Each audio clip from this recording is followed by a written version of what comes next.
নমস্কার বন্ধুরা, আমি ছন্দা। কেমন আছো সকলে? আশা করি ভালো আছো। আমিও ভালো আছি। আমার আরও একটি নতুন ব্লগে তোমাদেরকে অনেক অনেক স্বাগত জানাই। তো বন্ধুরা, দেখতেই পাচ্ছ সকালবেলা আজকে ব্রেকফাস্টে কি বানাচ্ছি। তো বন্ধুরা, আজকে বানাতে চলেছি ব্রেকফাস্টে একটু পরোটা আর আলুর চচ্চড়ি। তো আসলে কি হচ্ছে বলো তো বন্ধুরা, সকালবেলা না এক একদিন এক রকম টিফিন করি, আর ছেলেরা তো ওই ছাতু খায়, তো একটু পরোটা করে দিলে ওরাও দুটো দুটো খেতে পারবে আর কি, তাই জন্যই করা। আর আমাদের যে স্টকের জন্য আর কি আলুটা কেনা হয়েছে, সেই আলুগুলো খুবই পরিমাণে পচে যাচ্ছে। আসলে কি ব্যাপার বলো তো, প্রচণ্ড গরম পড়েছে, আর একেবারেতে যে অনেক অনেক আগের থেকে অনেকটাই তুলনায় আলু কম খাওয়া হয়, সেই জন্য আর কি আলুটা রয়েও যাচ্ছে, আর রয়ে যাচ্ছে বলে পচেও যাচ্ছে গরমের জন্য। তো একটু আলু চচ্চড়ি করব, আর শুধু আলু চচ্চড়ির সাথে একটু পরোটা হলে ভালো লাগে, তাই জন্য আর কি। তো একদম অল্প তেল ছড়িয়ে করছি আর কি, বেশি বাসা তেল নয়। তো এদিকে পরোটাটা করে নিয়ে ভাতের হাঁড়িটা বসিয়ে দিলাম, যাতে আর কি কাজটা একটু এগিয়ে যায়। আর দেখো একদম সিম্পলভাবে একটু আলু চচ্চড়ি করলাম, আলু ছেঁচকি বা চচ্চড়ি যাই বলো না কেন, করে টোরে তো দেখো বড়মশাইকে দিয়ে দিলাম খেতে। তো ওকে জিজ্ঞাসা করছিলাম যে পরোটা খাবে, তো বললো না না কোনো অসুবিধা নেই, খেয়ে নেব। আর একদমই আমি ছাঁকা তেলে ভাজিনি, একদম সামান্যই তেল দিয়ে করেছি। তো মাঝে মাঝে একটু রুটিনের বাইরে গেলে অসুবিধে নেই, আর কি হবে, এত নিয়ম মেনেও তো চলা যায় না, তাই না? মাঝে মাঝে খেতেও ইচ্ছা করে, আর এটা খাবো না ওটা খাবো না। শরীরের মধ্যে তো রোগের অভাব নেই, সব রকম রোগই আছে। বিশেষ করে খাবার কন্ট্রোল করার রোগ আর কি, যেমন থাইরয়েড বলো, কোলেস্ট্রল বলো, এগুলো তো খাওয়া দাওয়া কন্ট্রোল করতে হয়, কিন্তু কিছু করার নেই, ওষুধও খেতে হবে, তার সাথে খাবারটা খেতে হবে, আর বুঝে সুঝে। তো যাই হোক, এখানে আমি একটা পরোটার একটু আলুর তরকারি নিয়ে বসলাম। সকালবেলার দিকটা অতটা আমার খেতে ভালো লাগে না, তবুও বেঁচে থাকতে গেলে তো খেতে হবে, ভালো থাকতে গেলে। আর ভালো মন্দ নিয়েই জীবন, কিছু করার নেই বন্ধুরা। এখন মন্দ সময় চলছে বলতে পারো, তাই জানি এই সময়টা কেটে যাবে। যেমন ভালো সময়ও চিরস্থায়ী হয় না, মন্দ সময়ও চিরস্থায়ী হবে না। তবে আমাদের মতো মধ্যবিত্ত ঘরে ভালো থেকে মন্দটাই বেশি থাকে, আর সব জায়গা থেকে আমরা উপহার হিসেবে মন্দ মুহূর্তগুলোই পাই। তবে যতটা মনের জোর থাকে, সেই খারাপ পরিস্থিতিটাকে, খারাপ মানুষের মানসিকতাটাকে সরিয়ে নিজেকে এগিয়ে নিয়ে চলার চেষ্টা করি, নাহলে তো বাঁচা যাবে না, তাই না? আর আমি নিজের জন্য নিজে তো বেঁচে আছি, সাথে সাথে আমার 2 সন্তান আছে, আমার স্বামী আছে, তাদের কথাও ভাবতে হবে। কারণ আমি যদি স্বার্থপরের মতো এই জগৎ ছেড়ে চলে যাই, আমার পিছনে কিন্তু আরও যারা মানুষগুলো রয়েছে তাদেরও আর কি কষ্ট হবে, খুবই কষ্ট হবে। জানি এই জগতে কারোর জন্য কারোর কিছুই আটকায় না, তবুও কিছু তো আটকায়। বিশেষ করে যারা পছন্দ করে তোমাকে, তোমার গুরুত্ব দেয়, গুরুত্ব বোঝে, তোমাকে ভালোবাসে, তাদের অবশ্যই আটকাবে। আর বাকি মানুষেরা কিন্তু আড়ালে হাসবে আর মজা লুটবে, এটাই নিয়ম, আর এটাই ঘটে চলে। আর একটা কথা কি বলো তো বন্ধুরা, যাদের চোখে তুমি খারাপ, তো তাদের চোখে তুমি চিরকালই খারাপ থাকবে। যতই তুমি চেষ্টা করো না কেন, ভালো হওয়ার হতে পারবে না। আর এখন আমি সেটা মানে হাড়ে হাড়ে উপলব্ধি করছি। তাই আমি এখন থেকে চিন্তা ভাবনা পাল্টেছি, যে এখন থেকে আমি ভাবছি যে আমাকে নিজের জন্য বাঁচতে হবে, আর আমার জন্য যারা ভাবে তাদের জন্য বাঁচতে হবে। বাকিটা পরের কথা, পরে ভেবে দেখা যাবে। তাই স্বার্থপর হলে হবে না, আমাকে আমার জন্য যারা ভাবে তাদের জন্য আমাকে অবশ্যই ভাবতে হবে, ভালো থাকতে হবে। কারণ এই জগতে কিছু মানুষ আছে যারা তোমাকে সব সময় খারাপের দিকেই ঠেলে দেবে, তোমার মন মানসিকতাকে ভেঙে গুঁড়িয়ে দেবে, ভালো থাকার উপায়গুলোকে নষ্ট করে দেবে। কিন্তু নিজেকে ভালো থাকার উপায়গুলো খুঁজে বার করে ভালো থাকতে হবে এবং ভালো রাখতে হবে। এখন আমি এইগুলো অনেক ধাক্কা খাওয়ার পর, অনেক অপমান, অনেক বাজে কথা শোনার পর এখন নিজেকে আমি এইগুলো অন্তত বোঝাতে পেরেছি। আসলে কিন্তু এই সংসারে কিছু মানুষের জন্য তুমি যতই করো না কেন, ত্যাগ দাও না কেন, তারা কিন্তু তোমাকে পায়ে মারিয়ে দেবে। তাই যে মানুষগুলো তোমার জন্য ভাবে, তোমার জন্য করে, শুধু তাদের কথাই ভাবো। কিছু কিছু ক্ষেত্রে আমাদের স্বার্থপর হতে হয়। তাই এবার থেকে আমি সেই চেষ্টাই করব, স্বার্থপর হওয়ার। কারণ যে কাজগুলো আমি করিনি, সেই কাজের বদনাম আমি কিন্তু পেয়ে গেছি। অতএব আমি আর কোনো কিছুই সংশোধন করব না, যেমন চলছে চলব। আর নিজের কাছে নিজের একটা প্রতিজ্ঞা করেছি যে মন জয় করার জন্য কারোর কিছু করব না, শুধুমাত্র আমার জন্য যারা ভাববে আমি তাদের জন্যই ভাববো। তো যাই হোক বন্ধুরা, অনেক জ্ঞানের কথা হয়েছে।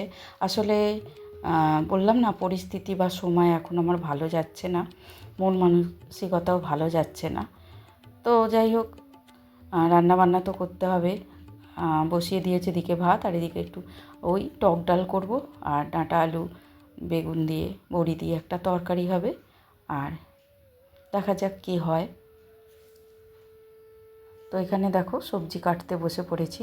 আর সকাল থেকে উঠেছি, নিজের ছন্দে নিজের মতো করে কাজ করছি, কোনো অসুবিধা নেই। কাজ করতে আমার ভালোই লাগে, তবে কাজের মধ্যিখানে কেউ ফোড়ন কাটলে বড় বিরক্ত লাগে। নিজের মতো যদি আমি নিজে কাজ করতে পারি, আমার কোনো কাজের অসুবিধা হয় না। এত বড় বাড়ির কাজ আমি ঠিকই সামলে নিচ্ছি, আর নিতেও পারবো, কোনো অসুবিধা নেই। আমার বড়মশাই আমার পিছনে পড়ে আছে যে একটা কাজের লোকের জন্য। বললাম না, নিজের কাজ করার মধ্যেও আনন্দ আছে। তো দেখো বন্ধুরা, তোমাদের সাথে গল্প করতে করতে এখানে আমার ডালটা প্রায় রেডি। আর ওদিকে দেখো ডিম সেদ্ধ বসিয়ে দিয়েছি। তো ডিমগুলো একটু কারি করে নেব, কারণ ছেলেরা তো পছন্দ করে একটু ডিমের কারি। আর ওবেলাও থেকে যাবে, তো ওবেলা আমাদের প্রোগ্রাম আছে, ওই যে একটু হরিনাম শুনতে যাব। তো এখানে দুদিন গেছি, আরও আছে আর কি। তো এই জিনিসটা আমি ছাড়তে চাই না। একমাত্র ওই স্থানটাতে গেলেই মন মানসিকতাটা অনেকটা পাল্টে যায়, মনটা অনেকটা স্থির হয়। মনের মধ্যে যে দুবিধাগুলো চলে, সেই প্রশ্নের উত্তর আমি কিন্তু ওখানে গেলেই খুঁজে পাই, ভালো লাগে। তো কারোর সার্টিফিকেটে আমি যেমন মন্দও হয়ে যাব না, তেমন ভালোও হয়ে যাব না। যতক্ষণ না আমি আমার মনকে বলবো যে আমি ঠিক আছি, ততক্ষণ কিন্তু আমি ঠিক থাকতে পারবো না। তাই শান্তির আশ্রয় হচ্ছে হরিনাম। সেখানে আমি যাই, অনেক উত্তর খুঁজে পাই। তো জীবনটাকে সেইভাবেই সাজিয়ে চলার চেষ্টা করেছি। কিন্তু সবার এক জীবনে তো সবার মন জয় করা যায় না। আর যে তোমাকে কোনো দিন পছন্দ করেনি, করবেও না, তাদের কাছে তুমি কোনো দিনই ভালো হতে পারবে না। অতএব সেই ভালো হওয়ার চেষ্টাটাও করা বৃথা। তাই আমি সেসব চেষ্টা এবার বন্ধ করে দিয়েছি, দিয়ে নিজের ছন্দে নিজে বাঁচতে চাই বাকিটা জীবন। আস্তে আস্তে তো বয়স হয়েই আসছে, তাই না? আর বয়সেরও তো মানুষের কোনো গ্যারেন্টি নেই যে আজ ভালো আছি, বেঁচে আছি, কাল থাকবো কি না এই জগতে। কী দরকার বেকার শুধু শুধু উল্টো পাল্টা চিন্তা মাথার মধ্যে বোঝা বাড়িয়ে। কিন্তু হয় না গো বন্ধুরা, তোমরা সকলেই জানো, তোমাদেরও সংসারে যখন কোনো বিষয় নিয়ে কোনো অশান্তি, মনোমালিন্য, ঝগড়াঝাঁটি এইসব হয় না, তোমরাও কিন্তু এরকমই থাকো, মাথার মধ্যে থেকে জিনিসগুলো বেরোয় না। যে অপরাধ, যে কাজ তুমি করোনি, সেই কাজের যদি তোমার উপর বদনাম এসে পড়ে, তখন কিন্তু অতটা সহজ হয় না বিষয়টাকে মেনে নেওয়ার। বারবার একই প্রশ্ন চলতে থাকে, এত কিছু পরেও এত খারাপ মন্তব্য শুনতে হয়, এতটা অপমান করতে পারে মানুষ। মানুষ শুধু খারাপগুলোকেই তুলে ধরতে পারে, ভালোগুলোকে কি তাদের একটুও মনে পড়ে না? এটাই মনের মধ্যে হয়। তবে হ্যাঁ, যুগের নিয়মই হচ্ছে হয়তো এইটাই, যে মানুষরা ভালো করে তাদের সাথে মন্দ হয়। অতএব আমি এখন স্যাটিসফাইড যে আমি ঠিক আছি, তাই আমার সাথে খারাপটাই হয়। যাকে ওইসব কথা বলে আর লাভ নেই। তো দেখো বন্ধুরা, এখানে আমি ডাঁটা আলু বড়ি বেগুন একেবারে মশলা দিয়ে কষিয়ে জল দিলাম, গরম জল। কেন বলো তো বন্ধুরা, একটু রান্নাটা তাড়াতাড়ি হয়ে যাবে। তো অনেক সময় আমি দেখেছো, যারা আমার ব্লগ দেখো বা এইভাবে আমরা বাঙালিরা বেশিরভাগ করি, আগে সমস্ত সবজি ভালো করে ভেজে নুন হলুদ লঙ্কা গুঁড়ো দিয়ে সেদ্ধ করতে দিয়ে দিই, পরে আবার মশলা দিয়ে কষানো হয়। তো এইভাবে হয়। আর আজকে একদমই ওই যে বিশেষ করে রান্না কাজটা কী বলো তো, মানসিকতা বা মুডের উপর নির্ভর করে, যেটার আমার মুড একদমই নেই। তো তবুও তো খেতে হবে, করতে হবে, তাই। আর একটু মশলা করা ছিল, আদা রসুন পেঁয়াজ বাটা, তো সেগুলো দিয়েই ডিমটা করলাম, তরকারিটাও করে নিলাম। আর এখানে দেখো যে সবজিটা কেটেছিলাম সেই সবজিটা সব খোলা পড়েছিল। আর এখানে ওই তো বললাম না আলু পচে যাচ্ছে, সে কিছু আলু বেছে ফেললাম। আর ওদিকে দেখো রান্না কমপ্লিট করে গ্যাসটাও মুছে নিচ্ছি, কিচেনটাকেও একটু ক্লিন করে নিচ্ছি। তো বন্ধুরা কিচেনটাকে ক্লিন করে দেখো ঝাড়ুটাও দিয়ে দিলাম। দিয়ে আজকে সকালবেলা আমার মোছা হয়নি, তো এবার আমি কি করব বলো তো, এই হলটাকে মুছে নেব। তো আমি একদিন হল মুছি, তো আর একদিন উপর নিচটা মুছি, এইভাবে মুছি, কারণ সমস্তটা একসাথে মুছতে একটু কষ্টই হয় আর কি। তো বৃহস্পতিবার অবশ্য কষ্ট করেও পুরোটাই একসাথেই মুছে নিই, কিন্তু আর যেদিন এভাবে রেগুলার দিনগুলোতে তো এভাবেই মুছে নিই, একদিন হলটা মুছি তো একদিন ওপর নিচে, তো এভাবেই চলে। তো রান্না কমপ্লিট করে মাজা ধোয়া পোছা সব কমপ্লিট করে তো স্নান করে নিলাম। স্নান করে জামা কাপড়গুলো এই তো ছাদের মধ্যে মেলে দিচ্ছি। তারপরে দুপুরে লাঞ্চ করেছি, একটু ঘুমিয়েছি, উঠে আমার ছোটো বাবাকে পড়িয়েছি, পড়িয়েই তো চলে এসেছি হরিনাম শুনতে। তো বন্ধুরা জানো তো সারাদিন কাজ করেছি আর মনে মনে অপেক্ষা করে গেছি, সময় গুনছিলাম আর কি যে কখন সন্ধ্যাবেলা হবে হরিনাম শুনতে যাব, কারণ বললাম না শান্তির জায়গা একমাত্র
তো বন্ধুরা খুব খুব ভালো লাগলো, মন একদম ভরে গেল।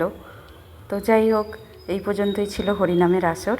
তারপরেই আমরা গেলাম একটু সেবা করতে, তো ওখানে খুব সুন্দর সিম্পল আয়োজন ছিল, তো সেবা করে আমরা বাড়ি ফিরলাম। তো আজকের ভিডিওটা বন্ধুরা এই পর্যন্তই। যদি তোমাদের আজকের ভিডিও কোথাও একটু ভালো লাগে প্লিজ লাইক কমেন্ট করো। আর যারা চ্যানেলে নতুন আছো, আমার নতুন বন্ধুরা, তারা চ্যানেলটা আমার সাবস্ক্রাইব করে পাশে থেকো। যারা অলরেডি আছো তাদেরকে অনেক অনেক ধন্যবাদ। তাহলে দেখা হচ্ছে খুব শীঘ্রই তোমাদের সাথে নতুন আরও একটা ব্লগে। ততক্ষণের জন্য সকলে খুব ভালো থেকো, সুস্থ থেকো, টাটা।